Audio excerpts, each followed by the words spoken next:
Hello everyone, my self Anamika. तो मैं आज रिवीजन कर रही हूँ sexual reproduction in flowering plant. जितना भी फ्लावरिंग प्लांट रहता है सब शो करता है सेक्सुअल रिप्रोडक्शन। सेक्सुअल रिप्रोडक्शन का इंड प्रोडक्ट होता है फ्रूट एंड सीड। जितना भी फ्लावरिंग प्लांट रहता है सब एंजियोस्पर्म रहता है। नेक्स्ट है a flower a fascinating organ of angiosperm.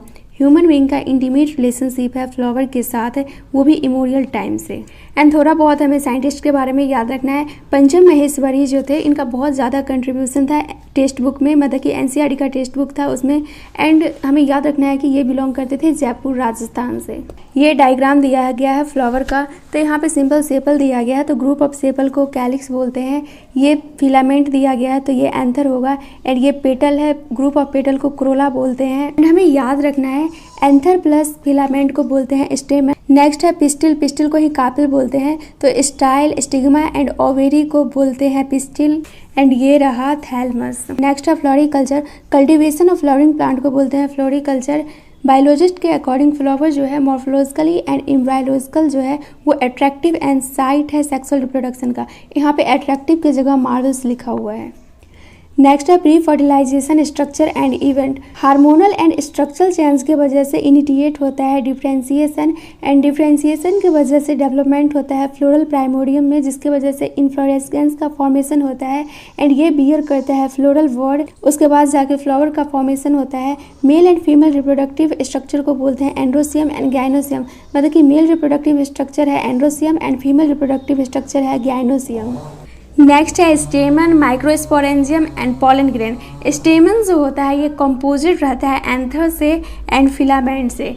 Anther जो होता है ये बाइलोबिड स्ट्रक्चर होता है एंड ये टर्मिनल इंड पे रहता है। देखो जहाँ से स्टार्टिंग पॉइंट होता है उसको प्रॉक्सिमल इंड बोलते हैं, एंड जो लास्ट वाला पॉइंट होता है उसको टर्मिनल बोलते हैं। तो वही यहाँ पे लिखा है प्रॉक्सिमल इंड जो रहता है फिलामेंट का वो अटैच रहता है थैलमस से या फ्लावर के पेटल से, तो इसको बोलेंगे प्रॉक्सिमल क्योंकि ये स्टार्टिंग है। एंड ये इंड वाला पॉइंट है तो इसको बोलते हैं टर्मिनल। एंड यहाँ पे सिंपल ऐसे ही बोला गया है कि हमें कलेक्ट करना है 10 फ्लावर के स्टेमन को, एंड वो डिफरेंट स्पेसेस का रहना चाहिए। एंड उसको हमें अरेंज करना है स्लाइड पे, फिर उसको ऑब्जर्व करना है डायसेक्टिंग माइक्रोस्कोप से कि उसमें कैसा किस टाइप का स्टेमन दिख रहा है। बस इतना ही इसमें यही ऑब्जर्वेशन करने के लिए बोला गया है। एंथर जो होता है ये बाइलोबिड होता है एंड इच लोब में टूथ ही का प्रेजेंट रहता है, इसलिए इसको डाइथेसियस बोलते हैं। एंथर 4 साइडेड स्ट्रक्चर होता है इसलिए इसको टेट्रागोनल बोलते हैं। एंड एंथर में 4 माइक्रोस्पोरेंजिया प्रेजेंट रहता है। एक लोब में 2 माइक्रोस्पोरेंजिया प्रेजेंट रहता है, तो यहाँ पे टोटल 2 लोब है तो टोटल 4 माइक्रोस्पोरेंजिया प्रेजेंट है। एंड यही माइक्रोस्पोरेंजिया जब डेवलप हो जाता है तब पॉलन सैक का फॉर्मेशन करता है, एंड पॉलन सैक में प्रेजेंट रहता है पॉलन ग्रेन्स। नेक्स्ट है स्ट्रक्चर ऑफ माइक्रोस्पोरेंजिया। जब हम एंथर को ट्रांसवर्स सेक्शन में काटते हैं तो माइक्रोस्पोरेंजिया जो दिखाई देता है ये सर्कुलर आउटलाइन जैसा दिखाई देता है। माइक्रोस्पोरेंजियम जो रहता है ये सराउंडेड रहता है 4 वॉल लेयर से, epidermis, endothecia, mid layers and tapetum. Outer का 3 वॉल लेयर्स जो रहता है ये प्रोटेक्शन एंड डेस्केंस में हेल्प करता है। एंड इनर वॉल जो टैपिटम रहता है ये नरिश करता है डेवलपिंग पॉलन ग्रेन्स का। टैपिटम के पास डेंस साइटोप्लाज्म होता है एंड मोर देन 1 न्यूक्लियस होता है, इसलिए हम इसको बाई न्यूक्लिएट बोल सकते हैं। तो यहाँ पे दिया गया है कि हम टैपिटल सेल्स को बोल सकते हैं कि ये बाई न्यूक्लिएट हो सकता है, तो हाँ हो सकता है। जब एंथर यंग रहता है तो ये होमोजेनियस सेल से अरेंज रहता है, इसलिए इसको स्पोरेंजियस टिश्यू बोलते हैं। एंड ये माइक्रोस्पोरेंजियम के सेंटर पे प्रेजेंट रहता है। एंड स्पोरेंजियस टिश्यू का जितना भी सेल रहता है सब बिहेव कर सकता है पॉलन मदर सेल के जैसा। एंड पॉलन मदर सेल जो होता है ये डाइप्लॉइड होता है। नेक्स्ट है माइक्रोस्पोरोजेनेसिस। एंथर डेवलप करता है तो स्पोरोजेनियस टिश्यू जो होता है ये मियोटिक डिवीजन में पार्टिसिपेट करता है एंड फॉर्म करता है माइक्रोस्पोरेटेड, मतलब कि स्पोरोजेनियस टिश्यू का जितना भी सेल है ये सब पॉलन मदर सेल के जैसा बिहेव कर सकता है। तो पॉलन मदर सेल में मियोसिस होगा, तो मियोसिस से माइक्रोस्पोरेटेड का फॉर्मेशन होगा एंड इसी को बोलते हैं माइक्रोस्पोरोजेनेसिस। ये फिगर दिया गया है, हम पढ़े थे कि माइक्रोस्पोरेंजियम में 4 वॉल लेयर्स होता है, तो आउटर वाला एपिडर्मिस यहाँ पे शो कर रहा है, फिर इंडोथेसियम होता है, फिर मिड लेयर्स होता है ये यहाँ पे है, सबसे इनर में टैपिटम होता है एंड माइक्रोस्पोरेंजियम के सेंटर पे स्पोरोजेनियस टिश्यू होता है। तो सारा इस डायग्राम में दिया गया है। एंड यहाँ पे थोड़ा जूम करके बता रहा है माइक्रोस्पोरेंजियम का स्ट्रक्चर। तो ये तो एलन की टेस्ट सीरीज में पक्का पूछा जाता है। ये है एपिडर्मिस एंड ये जो इनर में शो कर रहा है ये इंडोथेसियम है। फिर इंडोथेसियम के इनर में मिडिल लेयर्स है एंड यहाँ पे 2 लेयर शो कर रहा है, एक ये लेयर एंड एक ये लेयर। फिर टैपेटम इसके अंदर है एंड फिर सबसे अंदर में है माइक्रोस्पोर मदर सेल्स। एंड ये मैच्योर एंथर का फिगर शो कर रहा है। अब ये एंथर जो मैच्योर हो गया है, अब यहाँ से पॉलन ग्रेन बाहर की ओर आएगा।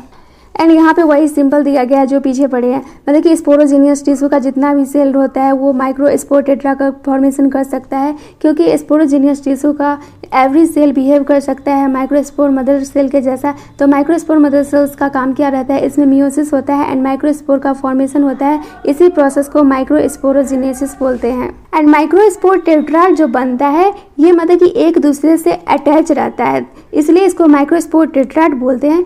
जब एंथर मैच्योर हो जाता है तब ये जो एक साथ जुड़ा रहता है माइक्रोस्पोर टेट्राड ये ब्रेक हो जाता है एंड डेवलप हो जाता है पॉलन ग्रेन में। माइक्रोस्पोरेंजियम के अंदर मतलब कि जितना भी माइक्रोस्पोरेंजियम रहता है सबके अंदर 1000 माइक्रोस्पोर या पॉलन ग्रेन रहता है, मतलब कि माइक्रोस्पोर को हम पॉलन ग्रेन मान सकते हैं एंड फिर ये रिलीज हो जाता है एंथर से। नेक्स्ट है पॉलन ग्रेन रिप्रेजेंट करता है मेल गैमेटोफाइट को। पॉलन ग्रेन जनरली स्फेरिकल होता है एंड इसका डायमीटर 25 से 50 माइक्रोमीटर तक होता है। पॉलन ग्रेन का 2 वाल लेयर होता है। आउटर लेयर को एक्साइन बोलते हैं एंड ये बना रहता है स्पोरोलैनिन से एंड ये मोस्ट रेसिस्टेंट ऑर्गेनिक मटेरियल होता है, मतलब कि ये high temperature strong acid and alkali को भी टॉलरेट कर सकता है। ऐसा कोई एंजाइम नहीं बना है जो स्पोरोलैनिन को डिग्रेड कर सके। एक्साइन जो है ये प्रोमिनेंट एपरेचर है जिसको कि बोलते हैं जर्म पोर एंड जहाँ पे स्पोरोलिन एब्सेंट रहता है वहीं पे जर्म पोर का फॉर्मेशन होता है। Pollen grain well preserve fossil है क्योंकि इसके पास स्पोरोलेनिन है। पॉलन ग्रेन जो अलग अलग स्ट्रक्चर शो करता है वो एक्साइन के वजह से ही स्ट्रक्चर शो करता है।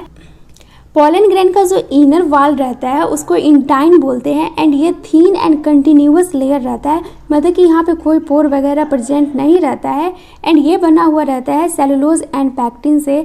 पॉलन ग्रेन का जो साइटोप्लाज्म रहता है वो सराउंडेड रहता है प्लाज्मा मेम्ब्रेन से। पॉलन ग्रेन जब मैच्योर हो जाता है तो उसमें 2 सेल प्रेजेंट रहता है, vegetative cells and generative cell. Vegetative cell जो होता है ये विगर होता है एंड इसके पास एबंडेंट फूड रिजर्व होता है एंड इसका जो न्यूक्लियस जो रहता है वो लार्ज रहता है बट शेप में इरेगुलर रहता है। नेक्स्ट है जनरेटिव सेल। जनरेटिव सेल जो होता है ये स्मॉल होता है एंड फ्लोट करता है वेजिटेटिव सेल के साइटोप्लाज्म में। जनरेटिव सेल स्पिंडल शेप का होता है, इसके पास 10 साइटोप्लाज्म एंड न्यूक्लियस प्रेजेंट रहता है। 60% एंजियोस्पर्म में जो 2 सेल स्टेज रहता है इसका सिंपल मीनिंग ये है कि ये एक मैच्योर पॉलन ग्रेन है, तो इसमें वेजिटेटिव सेल है एंड जनरेटिव सेल है। तो ये जनरेटिव सेल जो है 60% एंजियोस्पर्म में तभी डिवाइड करेगा जब ये स्टिग्मा के पास पहुंचेगा, मतलब कि जो इसके स्पेसिस का स्टिग्मा है वहाँ पे जाके ये डिवाइड करेगा।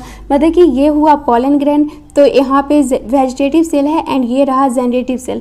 तो ये 2 मेल गैमेट में तभी डिवाइड करेगा जब ये रियल स्टिग्मा के पास पहुँच जाएगा। एंड बाकी बात जितना भी 60% के बाद जो बचा उसमें जनरेटिव सेल पहले ही डिवाइड कर जाता है, मतलब कि स्टिग्मा पे पहुँचने से पहले ही ये डिवाइड कर जाता है, इसलिए इसको बोलते हैं 3 सेल्ड स्टेज। बहुत सारे स्पेसीज का पॉलन ग्रेन जो रहता है वो एलर्जी क्रिएट करता है जिसकी वजह से ब्रोंकियल एप्लीकेशन होता है एंड कुछ पीपल में तो इसके वजह से क्रोनिक रेस्पिरेटरी डिसऑर्डर हो जाता है जिसको कि अस्थमा एंड ब्रोंकाइटिस बोलते हैं। पार्थेनियम और कैरेट ग्रास जो है ये इंडिया में आया था वीट के साथ एंड अब तो ये हर जगह पाया जाता है एंड इसके वजह से पॉलन एलर्जी होता है। एंड ये देख सकते हैं डिफरेंट टाइप का पॉलन ग्रेन है। ये जो है ये पॉलन ग्रेन टेट्राड है, ये 1 सेल्ड पॉलन है, फिर इसमें मैचुरेशन होता है तो इसमें वैक्यूल का फॉर्मेशन होता है एंड ये न्यूक्लियस है एंड फिर बाद में ये बिग वैक्यूल का फॉर्मेशन हो जाता है एंड ये एसिमेट्रिक स्पिंडल है। एंड जब ये मैच्योर पॉलन ग्रेन बन जाता है तो इसमें vegetative cells and generative cells का फॉर्मेशन हो जाता है। जनरेटिव सेल स्मॉल रहता है एंड वेजिटेटिव सेल्स लार्ज होता है। पॉलन ग्रेन में बहुत ही ज़्यादा न्यूट्रिएंट प्रेजेंट रहता है। पॉलन टैबलेट को लिया जाता है as a food supplement. Western countries में तो बहुत सारा पॉलन प्रोडक्ट मिलता है, मतलब कि टैबलेट के फॉर्म में, सिरप के फॉर्म में, एंड ये सब जो पॉलन टैबलेट रहता है ये मार्केट में अवेलेबल रहता है। पॉलन कंजप्शन के वजह से बताया जाता है कि एथलीट का एंड रेस हॉर्स का जो परफॉर्मेंस रहता है वो इंक्रीज़ कर जाता है। एंड यहाँ पे दिया गया है कि पॉलन ग्रेन कितना टाइम तक सर्वाइव कर सकता है, तो वो डिपेंड करता है टेम्परेचर एंड ह्यूमिडिटी के ऊपर।